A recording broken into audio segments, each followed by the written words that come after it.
Iedomājies, ka mūsu pasaule ir kā milzīga daudzslāņaina kūka, kur katrs tās slānis ir dzīvības līmenis. Visa pamatā ir mazas daļiņas, bet tām savienojoties, mēs iegūstam arvien lielākas un sarežģītākas struktūras. Viss sākas ar molekulām, tās ir mūsu kūkas pamats. Molekulas ir ļoti mazas daļiņas, kuras sastāv no atomiem. Ne atomi, ne molekulas nav dzīvi, tomēr bez atomiem neeksistētu molekulas.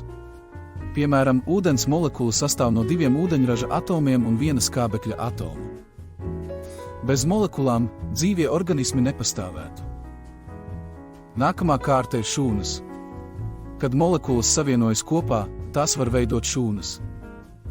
Šūna ir dzīvības pamatelements, un katrai šūnai ir sava funkcija. Piemēram, mums ir ādas šūnas, muskuļu šūnas un vēl daudz citu. Kad šūnas apvienojas kopā kā komanda, tās veido audus. Piemēram, muskuļu audos ir daudz muskuļu šūnu, tās veido muskuļus, ar kuru palīdzību mēs varam veikt dažādas darbības. Kad vairāki audu veidi sadarbojas, tie veido orgānus. Piemēram, mūsu sirds ir orgāns, kas sastāv no dažādiem audiem un nodrošina asins pumpēšanu.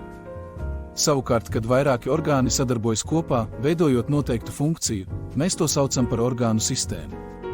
Piemēram, elpošanas sistēma, kurā darbojas mūsu plaušas, bronhi, rīkle un citi elpošanas sistēmas orgāni un nodrošina mūsu ķermeni ar gāzu apmaiņu.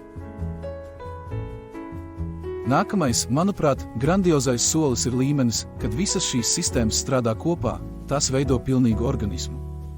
Piemēram, tu pats esi tāds organisms, jo tavā ķermenī ir daudz dažādu orgānu un sistēmu, kas strādā kopā. Un tu un tev līdzīgie veido populāciju, piemēram, katras vietas iedzīvotāji veido šīs vietas populāciju, līdzīgi kā zaķi mežā veido šī meža zaķu populāciju. Nu, esam tuvu finišam un nākamais līmenis ir biocenoze, tas ir vairākas populācijas, kas dzīvo kopā un miedarbojas. Mežā var dzīvot zaķi, rūķi. Stop! Rūķi ir no cita stāsta. Vēlreiz visas dzīvo organismu, augu, dzīvnieku, sēņu un mikroorganismu populācijas, kas dzīvo konkrētā teritorijā un miedarbojas savā starpā veido biocenozes. Visbeidzot, kad mēs ņemam visu Zemi ar visām tās ekosistēmām, mēs iegūstam biosfēru.